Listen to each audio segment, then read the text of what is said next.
ನಮಸ್ಕಾರ. ನ್ಯೂಸ್ 18 ಕನ್ನಡದ ಡಿಜಿಟಲ್ ಕಾಂಟೆಂಟ್ಗೆ ಸ್ವಾಗತ. ನಾನು ಶರ್ಮಿತಾ ಶೆಟ್ಟಿ.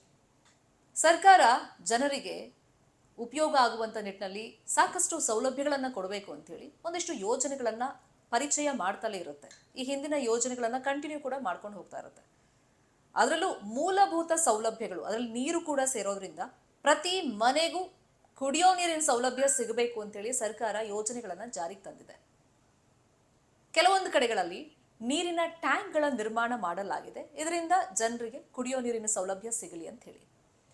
ಆದರೆ ಗುಜರಾತ್ನ ಸೂರತ್ನಲ್ಲಿ ಉದ್ಘಾಟನೆಗೂ ಮುನ್ನವೇ ಸುಮಾರು 21 ಕೋಟಿ ವೆಚ್ಚದಲ್ಲಿ ನಿರ್ಮಾಣ ಮಾಡಿದಂಥ ನೀರಿನ ಟ್ಯಾಂಕ್ ಕುಸಿದು ಹೋಗಿದೆ, ಬಿದ್ದು ಹೋಗಿದೆ.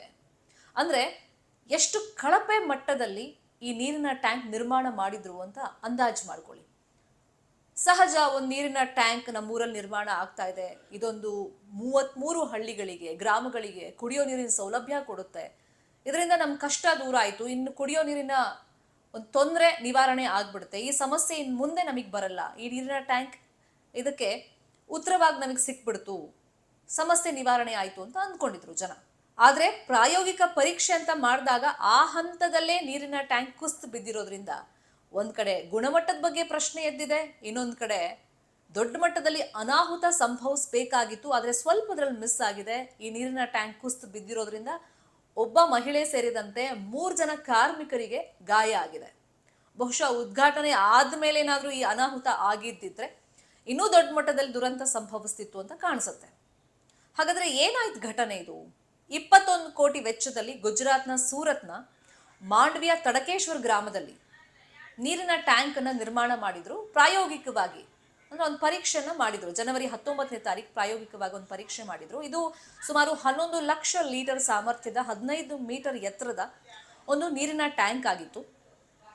19ನೇ ತಾರೀಕು ಪ್ರಾಯೋಗಿಕ ಪರೀಕ್ಷೆ ಮಾಡುವಂತ ಸಂದರ್ಭದಲ್ಲಿ 9 ಲಕ್ಷ ಲೀಟರ್ ನೀರನ್ನ ಅದಕ್ಕೆ ತುಂಬಿಸಿದ್ದಾರೆ. 11 ಲಕ್ಷ ಲೀಟರ್ ಸಾಮರ್ಥ್ಯ, 9 ಲಕ್ಷ ಲೀಟರ್ ನೀರನ್ನ ಅದಕ್ಕೆ ತುಂಬಿಸಿದ್ದಾರೆ.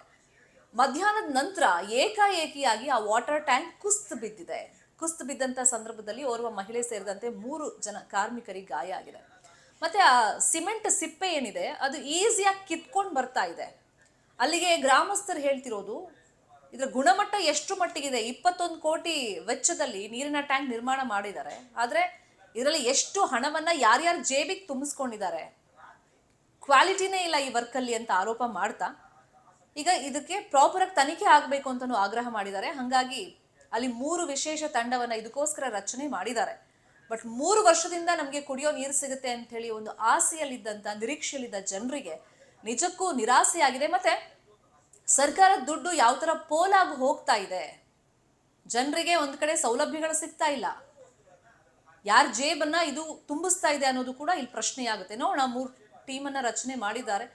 ವರದಿ ಏನ್ ಬರುತ್ತೆ ಈ ಪ್ರಕರಣದಲ್ಲಿ ಅಂತ ಹೇಳಿ. ನ್ಯೂಸ್ 18 ನಾವೆಲ್ಲ ಡಿಜಿಟಲ್ ಮೀಡಿಯಾ ಪ್ಲಾಟ್ಫಾರ್ಮ್ ನಲ್ಲೂ ಲಭ್ಯವಿದ್ದೀವಿ. ನಮ್ಮನ್ನ ಫಾಲೋ ಮಾಡಿ, ಸಬ್ಸ್ಕ್ರೈಬ್ ಮಾಡಿ. Thank you so much.